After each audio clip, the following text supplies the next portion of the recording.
Lionel Salin, bonjour. Bonjour. Je suis contente de vous retrouver après ces mois de confinement.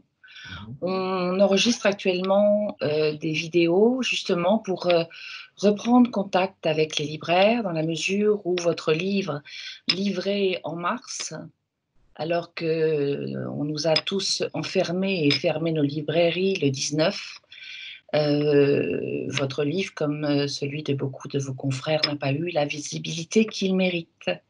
Néanmoins, nous tous éditeurs avons fait un effort dans la mesure où nous avons supprimé toutes nos parutions jusqu'à la rentrée, d'où un temps rêvé pour exploiter, défendre, vendre et retrouver vos livres et vos visages pendant tout ce temps.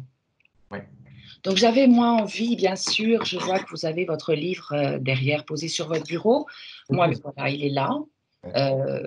Et Mathilde Danse, c'est le deuxième roman que vous nous offrez à Actes Sud, après la publication de plusieurs volumes, plusieurs romans chez Liana Lévy. On vous connaît bien, la presse vous connaît bien. On parle de vous comme un écrivain à la plume extrêmement travaillé. On parle de vous comme un écrivain dont le territoire est très souvent noir. On parle de vous comme quelqu'un qui aborde des thèmes qui sont ceux de la, je dirais, des problèmes sociaux ou des problèmes racistes, aussi bien dans le Mississippi, comme on a vu avec White Sant, que là, finalement, je pourrais vous introduire en parlant de problèmes sociaux. Mais je voudrais d'abord vous demander, et Mathilde Danse est un polar. Nous avons choisi de le mettre en noir dans notre collection noire, mais nous aurions pu tout aussi bien le garder dans la collection littérature, de par sa facture extrêmement littéraire. Avez-vous eu le sentiment, Lionel, quand vous avez écrit ce livre, de passer dans un autre genre, dans un autre rayon de librairie, vous qui les connaissez si bien? Dites-moi un peu. Et je sais par ailleurs que vous êtes un grand lecteur de polar et littérature classique. Donc, dites-moi un petit peu si dans votre âme d'écrivain, quelque chose s'est passé. Euh, c'est vrai que Mathilde, c'est un roman noir avant tout, je pense, comme le sont les précédents également, mais il a tout de même une dimension policière nettement affirmée, du moment que le personnage principal est un commissaire de police. Donc, naturellement, ça le catégorise un peu plus clairement, en tout cas dans cette ligne. Moi, je l'ai écrit un peu comme un polar malgré tout, hein. C'était un roman noir. Je voulais traiter de problèmes sociaux relatifs à la situation des femmes dans notre société, plus particulièrement ce qui a trait à la prostitution, naturellement, puisque c'est quand même le thème central. Mais je lui avais donné quand même un support, une charpente de polar avant tout. C'était quand même mon intention première. C'est vrai que D'accord. j'ai quand même une certaine connaissance dans ce domaine, j'ai quand même quelques références, en tout cas peut-être un peu anciennes aujourd'hui, parce que c'est vrai que mes auteurs préférés sont quand même, datent un petit peu aujourd'hui quand même, des Chandler ou d'Achille Lannette ou plus près de nous Jean-Claude Izzo avec la trilogie marseillaise. Mais, euh, mais j'avais, oui, c'était mon intention quand même d'en faire de donner ce caractère de polar assez affirmé. Alors, Blandin est un homme d'une quarantaine d'années. C'est ça. Le livre s'ouvre sur un personnage qui est complètement attaché à son boulot, qui passe beaucoup trop de temps, tellement de temps que sa femme lui annonce qu'elle se barre. Elle part avec ses enfants et Blandin donc va passer une nuit dehors à boire et vous en faites d'emblée un personnage extrêmement tendre, extrêmement touchant. Et je pense notamment à la première rencontre qu'il va faire. Est-ce que vous pouvez nous parler un petit peu de cette mise en place du personnage, de ce personnage masculin qu'encore une fois vous traitez avec énormément d'empathie. Vous avez pour vos personnages une empathie incroyable et vous faites toujours le zoom sur le masculin. Est-ce que vous pouvez nous raconter un peu Blandin? Bah, lui-même est doté quand même d'une très forte empathie. C'est quand même un personnage bon, qui est un policier, qui est un vrai policier, qui est également un dur d'une certaine manière. On voit lors de l'enquête qu'il mène sur le décès d'Agnès Montaut qu'il a quand même comment dire, des réactions de flics de base, on pourrait dire, enfin, un peu brutales parfois ou un peu directes, mais cela n'empêche pas qu'il est doté, oui, d'une fragilité déjà personnelle et qu'il a une très forte empathie envers ses contemporains. Il est capable, par exemple, cette première rencontre lors le terme de cette nuit de beuverie, cette rencontre avec un travesti, tout de suite, il nous met en tout cas dans le, dans l'état d'esprit qui est le sien, c'est-à-dire qui est d'accepter les autres tels qu'ils sont et de leur reconnaître une humanité, quelle que soit leur appartenance, que ce soit sexuelle ou autre. Je veux dire que c'est quelqu'un qui aime, je pense, ses contemporains et qui essaye de le démontrer au quotidien. Mm.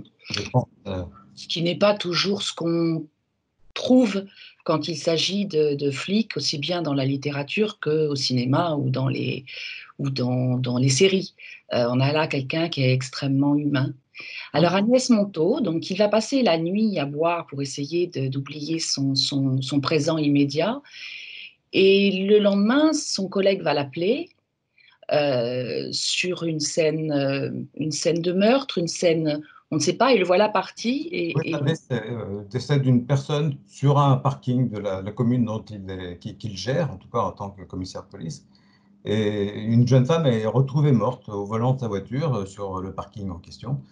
Et il semblerait que c'est une mort naturelle, la première vue. Elle a ses effets personnels n'ont pas été volés, elle présente pas de coups ni de meurtrissure. Donc on peut imaginer, enfin en tout cas c'est ce que pense son adjoint, qu'elle est morte de mort naturelle, et ce que va confirmer d'ailleurs l'autopsie à laquelle va se livrer le médecin légiste quelques jours plus tard. Mais pour Blandin, l'affaire prend une autre dimension, parce que cette jeune femme a un visage qui lui rappelle celui d'une autre jeune femme adolescente, pratiquement adolescente. Elle avait 18 ans lorsqu'il l'a rencontrée, lui en avait quand même quelques années de moins, il devait avoir 15 ans, et qui avait marqué ses jeunes années, en fait, qui avait été pour lui l'amour de son adolescence et qui avait disparu dans des conditions un peu sordides. Et cette jeune femme, donc, lui rappelle cette femme, cette Mathilde, dont il va tenter pardon?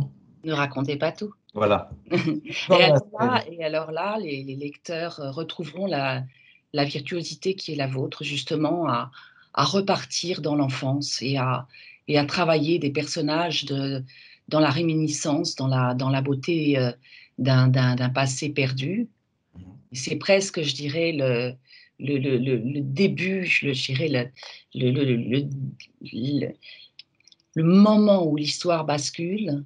Blandin décide de quitter le Sud-Ouest. ouais. L'affaire est classée, vous l'avez dit tout de suite, un peu trop vite. Et il va, contre toute attente et contre même les règles de sa profession, il va monter à Paris faire l'enquête, tout seul.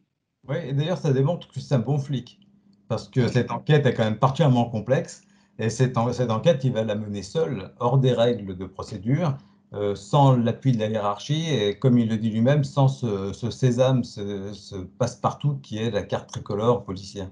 Et donc, il va vraiment faire cavalier seul et se retrouver confronté à ce milieu sordide, glauque de la prostitution, mais vraiment sans filet, il travaille absolument seul. Et il va mener cette enquête, moi, je trouve, avec beaucoup de talent jusqu'à son terme. Ouais. Il connaît très bien Paris, il y a travaillé. Ça, il a commencé sa carrière à Paris. Et là, le lecteur trouve des descriptions absolument magnifiques du quartier de Pigalle, notamment. On suit Blandin qui, pour autant, garde contact avec sa belle famille et avec sa femme. On suit un flic très professionnel qui va suivre et essayer de retrouver la trace des gens qui ont peut-être été proches de ce cadavre, de cette victime. Ouais, d'Agnès, Voilà. bien sûr.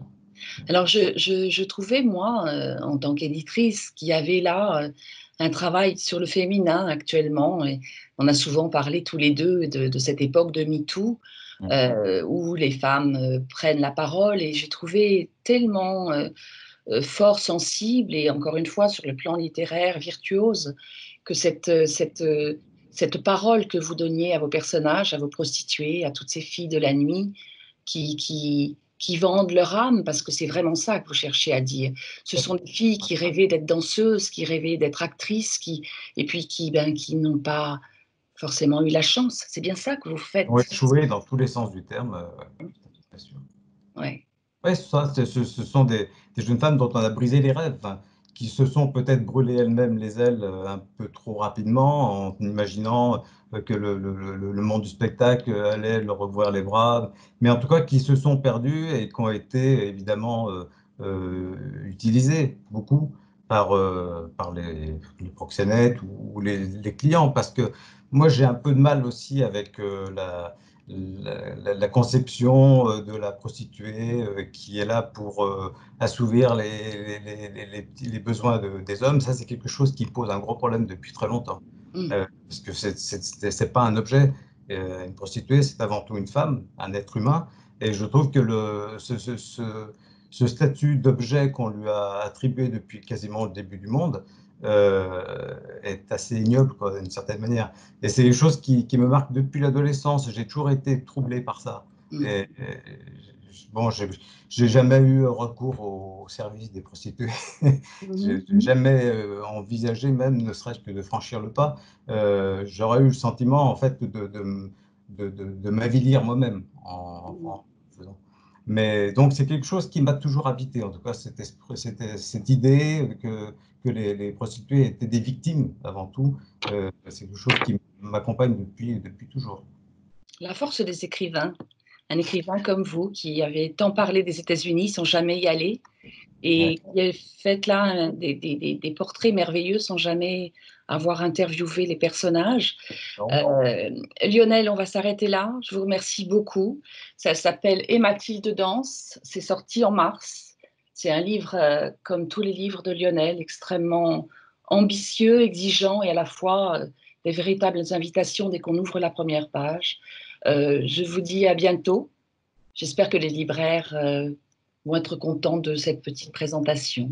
Bien sûr, j'espère. Oui, oui. Et puis, Et ça me permet de renouer avec les libraires et les lecteurs par voilà, absolument. petite vidéo. À bientôt. À bientôt. Au revoir.